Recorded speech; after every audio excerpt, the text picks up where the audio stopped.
On today's show, Giannis is him against the Brooklyn Nets. The Bucks get the win. And what's happening with the Sixers, the Raptors? Are they sneaking up on everybody? We'll talk about that. And of course, on today's Locked On NBA, let's go. You are Locked On NBA, your daily NBA podcast. Part of the Locked On Podcast Network, your team every day. And welcome. You are Locked On to the NBA. My name is Nick Angstadt, host of the Locked On Mavericks podcast. Thanks for making Locked On NBA your first listen every day. We are free and available on all platforms, including YouTube. But the best way you can help us grow the show is to comment anything below. Let us know who are your 2 stars of the night. Give me 2 stars of the night. Tons of games in the NBA. And join me to break them all down, as always, on a Thursday. Host of Locked On Bulls. What you got for me, Pat the Designer? Giannis is Hemi Neutron. Him Jones. He's Himothy. Giannis is him. We'll break down Milwaukee versus Brooklyn. We'll break down Toronto versus Philly. What's going on with the Sixers? Are the Raptors better than everyone thinks? And then, of course, we'll play Count It Up, where we count up the most interesting, fun things in the NBA. Got a good one about Paolo from his college days. Popeyes from the top rope or the top shelf of the chicken coop came out of nowhere. Russell Westbrook, real estate Russ. We'll talk about that and count it up. We'll break it all down. Let's start with Milwaukee versus the Brooklyn Nets, because that was the first game of the slate on ESPN. And this one came down to the wire, but it just felt like Giannis took over in that fourth quarter. And they finish 110 to 99. The Bucks get the win. Giannis in the fourth quarter, 17 points, 1 rebound, 1 assist, 7 for 7 from the field. And he just took over that game. That's what the best player in the NBA does, right? They take over a game like that. You're in a back and forth game where you're without Chris Middleton. Like, Drew Holiday didn't shoot well at all. What did Drew Holiday finish with in this game? He's 5 of 18 in this game. Brook Lopez is 3 of 10. Grayson Allen is 1 of 8. Javon Carter took 1 shot. Like, that's your other 4 starters. That's your other 4. Yeah. Bobby Portis was doing great stuff off the bench, but your other 4 starters didn't give you anything really offensively. And Giannis just took over. You're playing against Durant and Kyrie. And that's what the best player in the NBA does, Pat. Yeah, no, 100%, right? Like, I was thoroughly impressed with Giannis, because it got to a point where, like, I was just looking around. I was like, man, he's going to need some help at some point. The game was for the most part fairly close until Giannis was just like, no, I don't need help, right? But I mean, and to the point where Brooklyn legitimately had the lead in this game and looked like they were playing really, really good basketball. 12-point lead at halftime. I mean, they were leading this game. Like, they were in it. Yeah, and so I just it just felt like, right, like, Giannis isn't going to get the help. Giannis isn't going to find anybody who's in rhythm tonight. This is probably going to go up as an L to Milwaukee. And then Giannis was like, nah, I got it. Don't worry about it. Hey, take the night off. It's okay. Hey, grab a beer. Hey, Steve Nash, you take the night off as well, buddy. We're getting Steve Nash. Steve Nash totally took the night off at a certain point of the game. He was like, I'm done. I don't want to coach this guy that doesn't want me to coach him anymore. But with Giannis, like, we're getting to a point with him where how much more can be said about Giannis? How much more can we say that hasn't already been said about Giannis? But it's such a luxury and such an advantage for Milwaukee to have their point guard, essentially, at times, to be a center. Like, be able to throw, because centers are so unique. And you look at the Brooklyn side of things, and you say, okay, well, we have these centers. We have Nick Claxton. We have Day'Ron Sharpe that are going out there, and they're trying to defend. They're trying to defend the paint. They're trying to rebound. They're trying to do these things. And they just can't get it done because of their size, their skill. And Giannis has all that. And yet he can still handle the ball. He takes threes. Maybe he shouldn't take as many as he does. But Giannis said he's confident, bro. Giannis has the confidence of Miles Turner pulling the 3 ball. He's the best driver on their team. And he's the guy that can handle the ball. And he gets all the putbacks. And he posts up Ben Simmons. And it's like, you're too small. Hits him with the too small after a post up. Like, he can do all those things. It gives him such an advantage. And I think that's why me and a lot of others are picking Milwaukee to win the title. I've still got Milwaukee going to the NBA Finals myself. I just think that they are there's so much, right, that, like, you think about this game, right? The Bucks were down most of the game until Giannis just said, I'm going to take over and destroy everybody.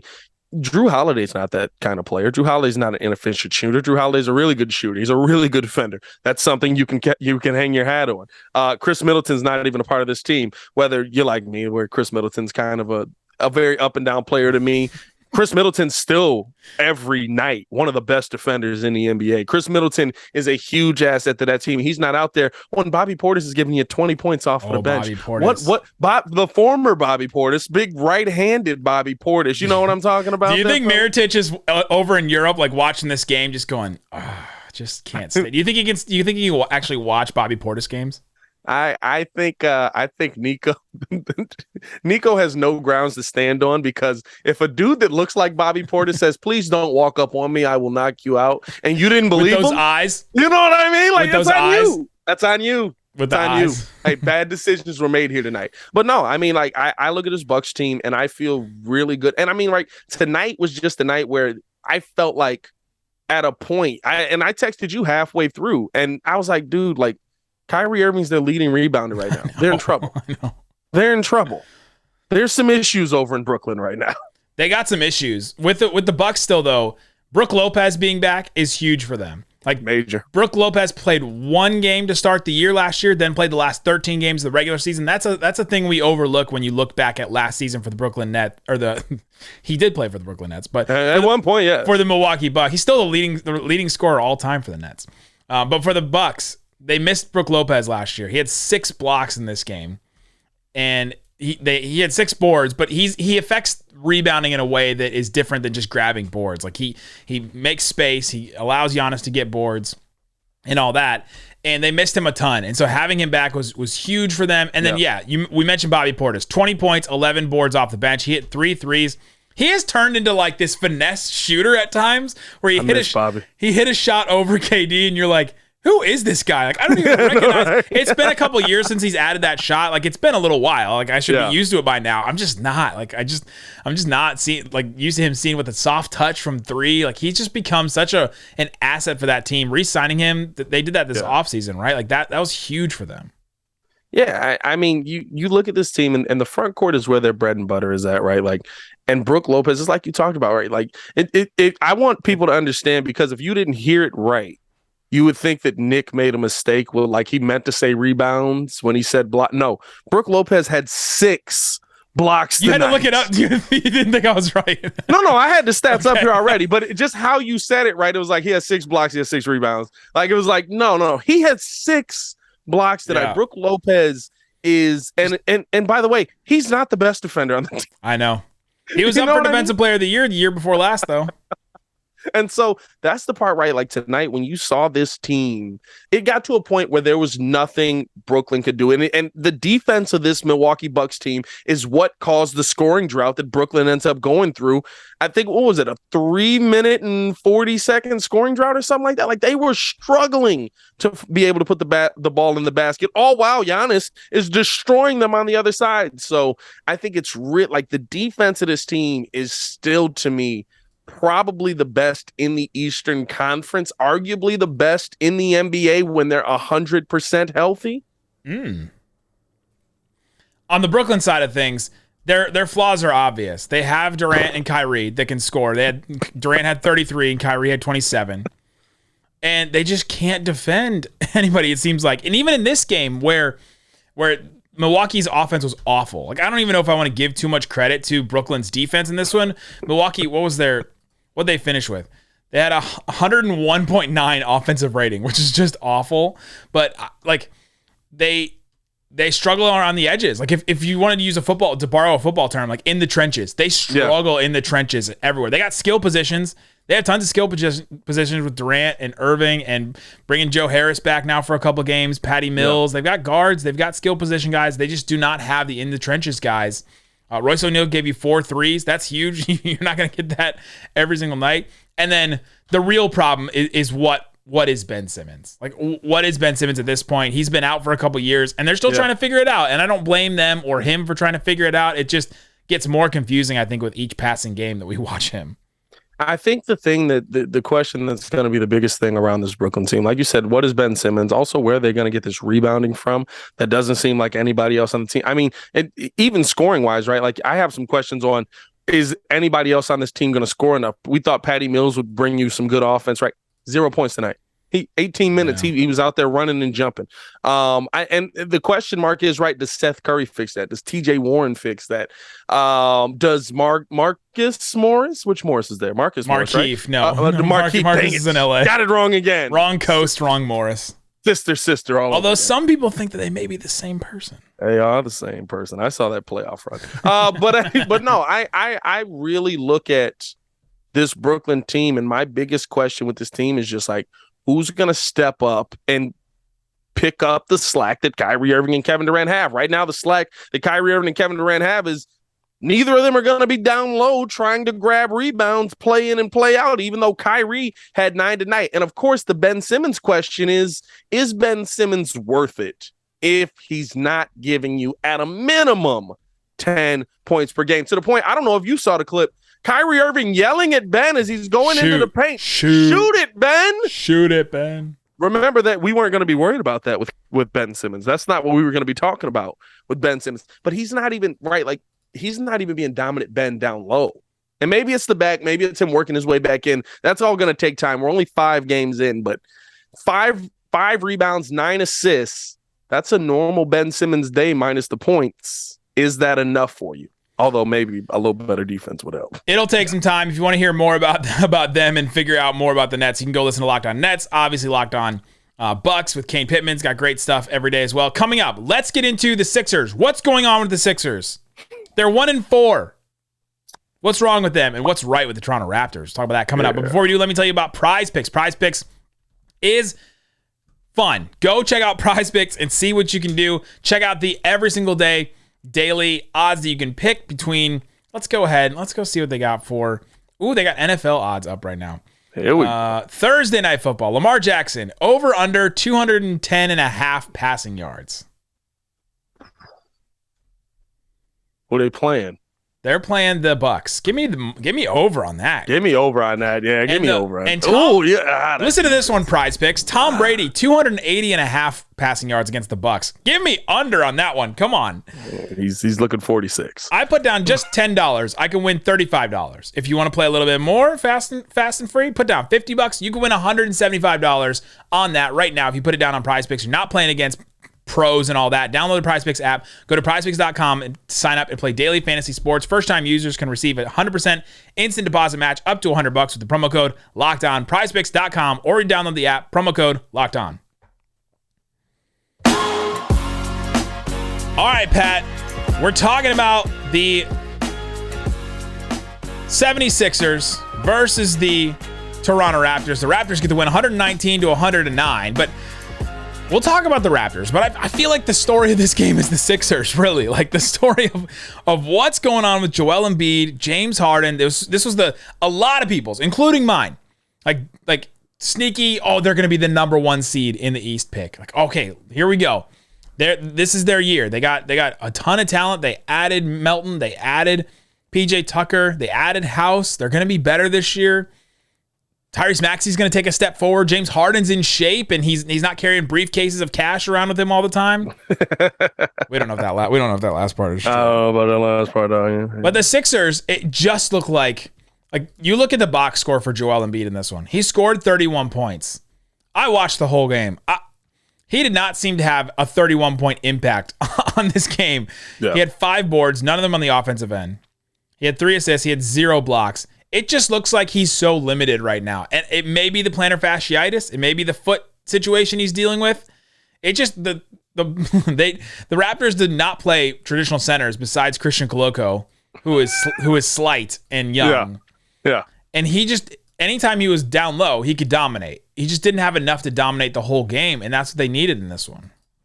I think the Sixers' biggest issue coming into the season, I think you can look at it, right? The Sixers are top heavy. And this is the thing that I talked about with the Sixers. They were supposed to have depth, though. What depth?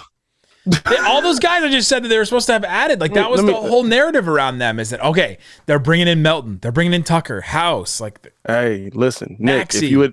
if you could knock down 2 threes tonight, you'd have one more than Tobias Harris did. Like that's $40 million that I just don't know if like can the government allocate money better than that? I don't know that they can. If we had Congress decide where to allocate the $40 million for Tobias Harris, I think they would just send it back to Tobias Harris and not know what to do with it.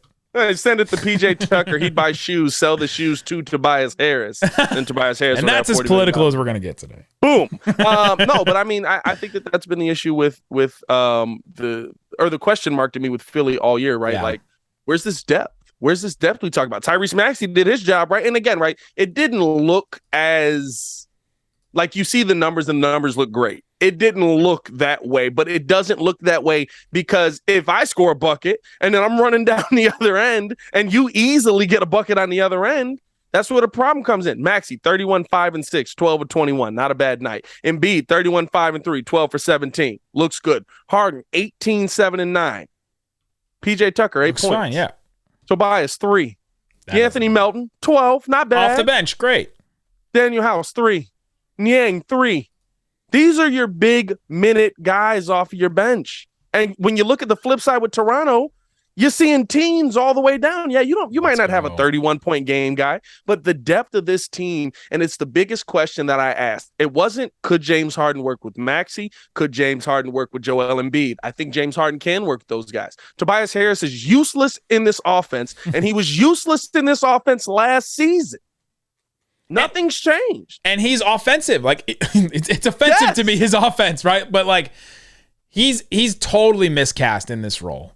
And you're allocating that much of your salary cap to the guy that plays that position. He's just so misused and miscast in this role. He's asked to guard the best players like wings at certain points, or the one that PJ Tucker can't handle or can't, isn't guarding already. I don't know how you create a solid defense around Harden, Maxey, and Tobias Harris as your like guards and wings. You can't. You have Tucker and Embiid down low, and if Embiid and Embiid's limited, so like Embiid is not as good of a defender as he normally should be, and so you just have so many issues with it. And Pat, their body language is just bad. Like Glenn Rivers might not be there long. He might not be there in the morning. Like you just don't see this team really engaged right now. They're 1-4. They're the inverse of the Jazz record, which I think is just wild. Yeah. And all preseason predictions wrong. so far, 5 games into the season, and I just don't know what you're doing with this team. They don't seem to be ready out the gate. They don't seem to have a cohesive offense either. Like they have the 3 good guys that can score on their own. Yes. It just seems like anytime any of the 3 work together, it's like on accident. It doesn't seem like it's ever designed or like set from the beginning. Embiid stumbles into a screen that opens up Harden as he trips and the ball goes into Maxey's hand. It honestly does feel like that. Or they just happen to be the guy that's wide open after a drive. Let's talk about the Raptors, though, because this Raptors team is sneaky, and they're sneaky good. I love their starting lineup. It was supposed to be their starting lineup last year, but they were so injured and had COVID, and so many guys were in and out of the lineup. They start with Pascal Siakam at center, Fred VanVleet, Gary Trent Jr. in the backcourt, and then their wings are Scotty Barnes and OG Anunoby. Like, can you ask for better wings, a backcourt, and then a center and Pascal Siakam that can do stuff like that? And the way that they guarded Embiid in this game was they'll just throw either Scotty Barnes or Banton had a couple minutes on him, or they'll throw like Precious on him for a little bit. Like they'll just throw one like rangy, strong wing, and then they'll throw a quick double at him. And it just seemed to work. And Embiid was able to get what he wanted, but he couldn't get what he wanted as often as he wanted. And then they just bet that they can outscore the rest of those guys. And I love this Raptors team. I think this Raptors team is going to be, I predicted them to be number 4 in the East, and I think they might be better than that. I'll tell you this, and this is the one thing that I think that this Raptors team, to me, is the most exciting for me on. I've been asking who's going to be that guy that steps up this season? Who's going to be that guy that takes that next step? They already have, to me, they feel like an old school Denver team, right? Like you just got a bunch of dudes that can put it's the Gallinari, Aaron Aflalo, Ty Lawson. Yes. Yeah. Yep. Yes. That's how this team feels to me. And who's going to be that guy that steps up consistently? I think there's 2 guys on this team that could be poised to do it. Of course, Scotty Barnes, you have to look at it, right? Although he's got a little bit slower start to the season this year, right? Hasn't had that big game yet. But I'll tell you what, and I love this last season, the addition of Gary Trent Jr. to this team. Gary Trent has been cooking all season, and he has kind of become that, okay, when I need a guy to just go get a bucket and finish up, give the ball to Gary. Go let Gary operate. And I love that for this team. I think that they finally have a little bit more of a focal point. I think Siakam absolutely plays that role as well. But Siakam's, he's being asked to do so much. Like Pascal Siakam is like, hey, guard the best guy. Also, grab all the rebounds. Score 20. See if you can score as much as you can. And also a couple of threes. And also you're our main distributor too. Yeah, you know what I mean? So like, I look at this team and I think a lot of people, right? Like you would think Fred VanVleet would be that number one guy, but you just need somebody off of VanVleet. And I love seeing Gary Trent being the guy that's stepping up because I always thought he was a good player. And I think he's finally getting the opportunity to show it here in Toronto. Oh, I'm loving what I'm seeing from Toronto. They seem to also just know where each other is going to be. They've played, like some of these guys have played with each other for years now. Yeah. And they'll just know where each other is going to be in transition or in the half court. And it just seems to all work together. It's a little strength in numbersy. They've got a solid bench. The literal opposite of Philly. It varies. I literally wrote that down. They're polar opposites of each other. Toronto does strength in numbers. Philly is 3 guys and a bunch of dudes. Toronto spreads it around, knows where each other's going to be, seems like they're in the right place. And Philly seems like their guys are always in the wrong place, right? Like they're just complete opposites of each other. There's a Brooklyn Nine-Nine joke in there, but I'm going to leave it alone because we're on lockdown. 3 guys and a bunch of dudes. Hey, smart. That's the Raptors. I think they're great. Go listen to Locked On Raptors. Sean Woodley and I were texting all throughout the game about this one, and he's got some great stuff over there. Also, go listen to Locked On Sixers. Devon Givens and Keith Pompey. They know this team better than literally anyone out there. They'll be able to explain this to you. Coming up. Count it up. Where we count out the most interesting, fun things in the NBA, including Paolo Banchero in college, Real Estate Russ, and Popeyes from the top rope. We'll talk about that coming up. All right, Pat, it's time. It's time. It's Thursday. It's time this time of the week where we play our most favorite game every single week. Count it up. Count it up. Count it up. Count it. Where we count out the most interesting, fun things in the NBA. Paolo Banchero scored a bunch of points in another game where he just continues to just dominate his season. He scored 29 in this one, and he has scored 21 points, making him the 3rd number 1 pick in NBA history to score 20-plus points in his first 5 games. Again, the first number 1 pick, let me start over. He scored 21 points. You okay? The first number 1 pick to score 20-plus in his first 5 games. Yeah. Can you name the other 2? Count it up. First number 1 pick. Number 1 pick to score 20 points in 5 games. His first 5 games. I would go farther back in history than you're thinking. Oh, okay. I was going to say Joel Embiid. So that's a good guess. Just first 5 games. This is not the real Count It Up, so I'll give it to you. Elvin Hayes in 1968 did it for 10 games in a row. And then the big O, Oscar Robertson, in 1960, did it 6 games. This is something that hasn't been done since 1968. They showed a stat during the Bulls game today, and it was like Michael Jordan's debut game. He had 18 points, and I was like, it's the only game he had 18 points this season. But the real story I want to talk about is Paolo Banchero was recently interviewed, and he talked about his college experience. He was at Duke. He was a great player, highly recruited, all that. He said, it was almost like they treat you like a zoo animal. In class, you'd see them over there whispering about you, staring at you. I done caught people trying to record me. Classmates would start bringing their families to my dorm. Count it up. What's the thought process of a student that brings their family to Paolo Banchero's dorm? I know Paolo Banchero, and I want you to meet him. I want. That's the voice. That's the voice. That's the voice. No, I want you to meet him. You remember I've been telling you about Paolo? He's like, this is Paolo. Let me walk you to his door. Here he is. Or you've been lying the entire time. You like, yeah, Paolo's my best friend. That's my boy. That's like Paolo. We kick it down at the candy shop. I don't know what people would do. He's in my hall. I see him all the time. Like I see him all the time. Like we're going to class. Like we walk to class together. We hold hands. What's the how Stephen A. Smith talks about everybody? We have held hands. That we man have walked is down one of the street. He's one of my best friends. My best friend in life. I know him. I know the brother personally. We have shared grapes. We have gone to church on a Sunday together. I have called out the Lord's name next to Paolo Banchero more times than I can count. He is the godfather to my kids, and I am the future godfather of his grandkids because I will live forever. In Paolo, we trust. Karl Anthony Towns apparently called out Anthony Edwards. Oh, yeah. When he had a rough game, and he said, I know y'all think it's funny when he's up here talking about Popeyes and all that. Doesn't make me happy to hear. Popeyes came out and tweeted about it today. The fast food chain Popeyes, chicken restaurant, said, good luck to every high athlete who eats Popeyes regardless of what their teammates say. So I have a question. Count it up. What's an acceptable piece meal before a game from Popeyes? How many pieces of fried chicken is it acceptable to eat before a game?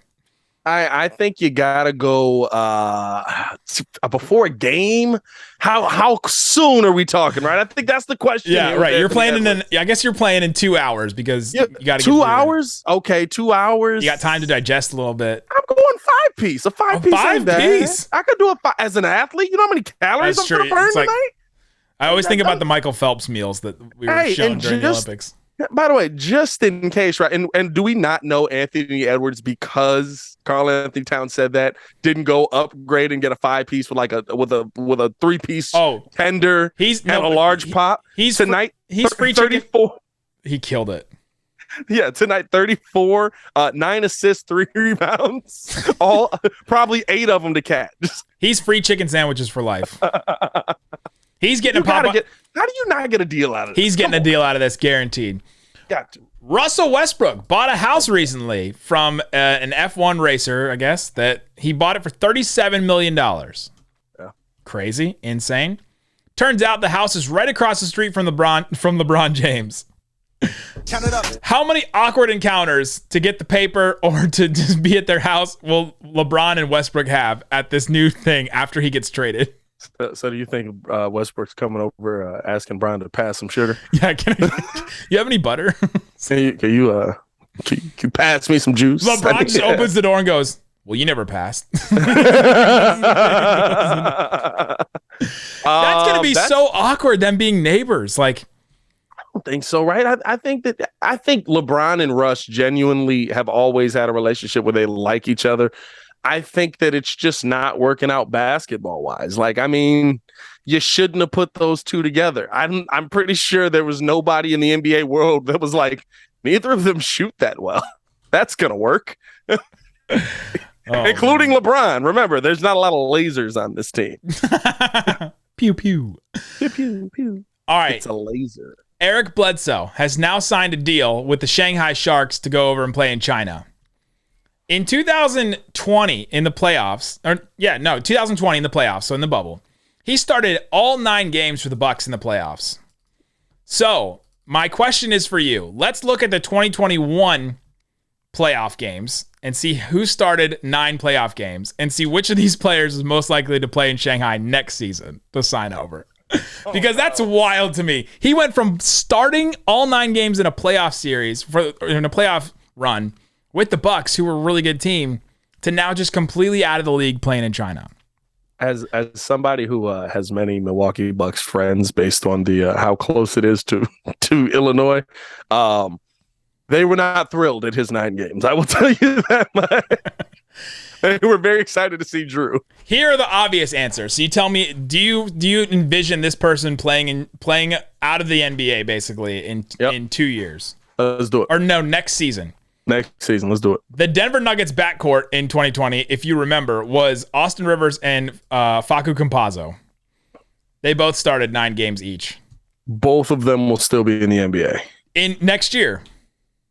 Facu was barely in the NBA this year. The Mavericks signed him right before the season. I'm pretty sure Dallas will keep him around. They've got nothing else going for them. Oh, God. These are not the shots I expected to be taken. It was a long game joke. I'm glad you stuck around for it. The sad real answer is this guy started 12 games for the Brooklyn Nets in the playoffs. He's already over there. Blake Griffin. You know what? I think Blake will still be in the NBA. Plus, I don't think he'll ever play overseas. I think Blake will still be in the NBA. I think he's just looking to. He just likes the environment at this point because nobody's giving him a shot to go out there and play. Although Blake always proves everyone wrong. the moment that they're finally like, fine, Blake, go get in the game. Then he drops 20. They're like, maybe we should have been playing this guy the whole time. Here are your other options, right? So those are the obvious ones. Here are your other options. James Harden, Kyrie Irving, Aaron Gordon, Porter Jr., Jokic, Mitchell, Batum, Kevin Huerter, Embiid, Gobert, Bogdanovich, Royce O'Neal, Kawhi, Seth Curry, Ben Simmons, Joe Harris, Tobias Harris, Kevin Durant, Trae Young, Reggie Jackson, Capella, Collins, Bogdan Bogdanovich, Marcus Morris, PJ Tucker, Paul George, Chris Paul, Giannis, Bridges, Crowder, Ayton, Booker, Brooke Lopez, Drew Holiday, Chris Middleton. Like, those are the guys that all started at least 9 games in the playoffs in 2020. And Royce O'Neal might be over there. I'm not going to lie to you. Royce keeps playing. He had 4 threes tonight. He had 4 threes. Yeah, anyway, there's nothing else to do. You got. I did all that to say how wild it is that Eric Bledsoe was starting all 9 games in a playoff series and then went out of the league in like 2 years. It hits. Life hits you fast. That's the one thing that I've learned about the NBA. It is not a slow decline. As a Russell Westbrook fan, life hits you fast. If you're a guard that cannot shoot in this league, your days are numbered. Life hits you fast. You may be able to number them on your hand. Thanks for listening to Locked On NBA and hanging out with us. Make your second listen Locked On Sports Today. Great stuff across all of the network, all of sports. They got great stuff on the World Series. They did an interview with 2 of our hosts from Locked On Phillies and Locked On Astros. They have NFL stuff all the time. Go check it out. Locked On Sports Today on the Odyssey app, YouTube, wherever you get your podcasts. Guys, thanks so much for listening to Locked On NBA. Bye-bye. Boom!